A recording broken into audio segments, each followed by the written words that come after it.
I drive for Uber. It is by no means a glamorous profession, but it keeps my bills paid and the roof of my small studio apartment over my head. I truly love the freedom it allows me. While I'm not technically my own boss, per se, I do get to choose my hours and which deliveries I want to make. I'm guessing some of you know people who drive for Lyft or Uber as a side hustle, or a way to make some decent supplemental income. I, however, lucked into making it my full-time job, as I live and work in New York City. You meet some interesting people while out on the job, albeit only for a brief while, before you never see them again.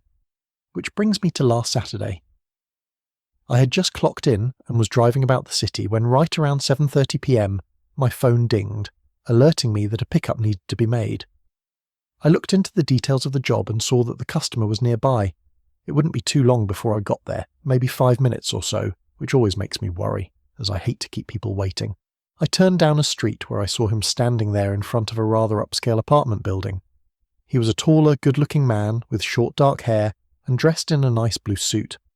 I pulled up in front of him and rolled down my window. "Hey!" I shouted. "Did you order an Uber?" Yeah," he confusedly sputtered out. "Are you Jeff?" I confirmed that I was and pulled out my phone and began scrolling to find where it would say his name. As it was getting dark, it was getting harder to see, and I was squinting at my phone's screen.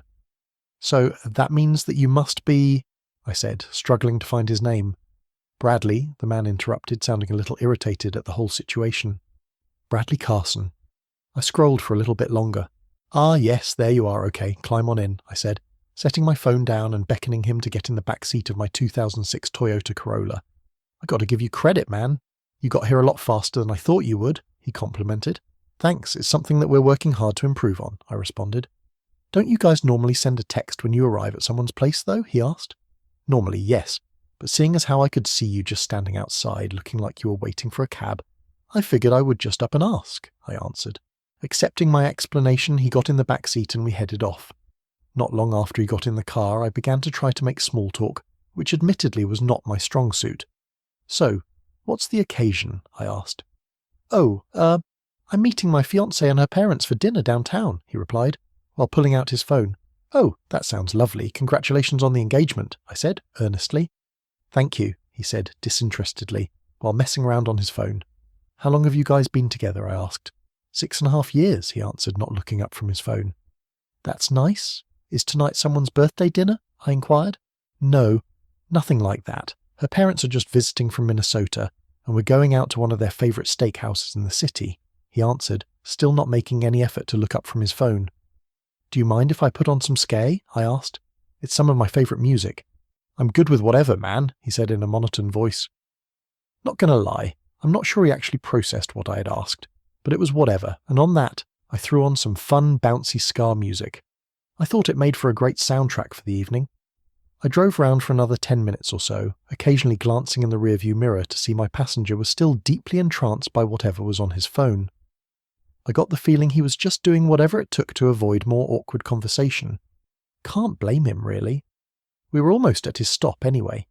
Not more than 2 minutes later, I pulled up to his destination and honked the horn thrice, this seemingly getting his attention. "All right, here we are," I said matter-of-factly. Before he could respond, though, his phone went off. He picked it up and stared intently at it for a quick second. What followed was a short, eerie pause. Jeff?" he said shakily. "Why did I just get a text saying that my Uber has arrived at my apartment?" That's strange," I murmured. "Hold on," he started. "This isn't the steakhouse," and he stated, his brow now furrowed. Just then, a large balding man wearing a stained white tank top and grey sweatpants emerged from the apartment building to our right and stood there on his stoop. I rolled down my passenger side window to talk to him. "Hey Chet, he's in the back seat," I yelled, pointing backwards at Bradley with my thumb. "Yo, what is this?" Bradley said, suddenly very concerned. At that, Chet came rumbling down the stairs and over to my car before stopping at the open window. "You did good, Mikey. Here," he said, while tossing me a stack of $100 bills. "Mikey?" he said, with a very confused look on his face. "Sorry, dude," I responded, with a half-hearted shrug. "Yo, let me out of here," Bradley pleaded while trying to find the door lock. It wouldn't be long before the door would be opened, but not by Bradley. Chet forced it open and began to wrestle with Bradley. While Bradley certainly appeared to be in decent shape, and was at least 20 years younger than Chet. He was caught well off guard, and Chet was a big dude. "Get off of me, you bastard!" Bradley shouted while clawing at Chet. He had fight in him, I'll give him that, but Chet was relentless, and in the end he was no match for him. Not long into their struggle, Chet produced a rag soaked in noxious chemicals from his back pocket and applied it to Bradley's nose and mouth, and just a few short seconds later he was out like a light. "Thanks again, kid," Chet said with a nod, before dragging Bradley's limp body out of the car, up the stairs and into his apartment. I sat outside Chet's apartment for the next 15 minutes or so, counting the money he had given me. I had netted myself a cool $10,000 for that job. You see, Chet and his friends are a group of cannibals, and they employ me to bring them their meals. Now I can hear some of you asking, and yes, I do in fact work for Uber, just not in the traditional sense. I don't pick people up and drive them to their destinations. I look into open jobs, and if one is close to me and Chet is hungry, I swing by and pick them up, but instead of taking them to a bar or a restaurant or what have you, I take them to Chet who, as you can see, pays handsomely. Now sure, I could just pick people up and take them to their destinations and make a couple $100 here and there, but working for Chet pays a lot better.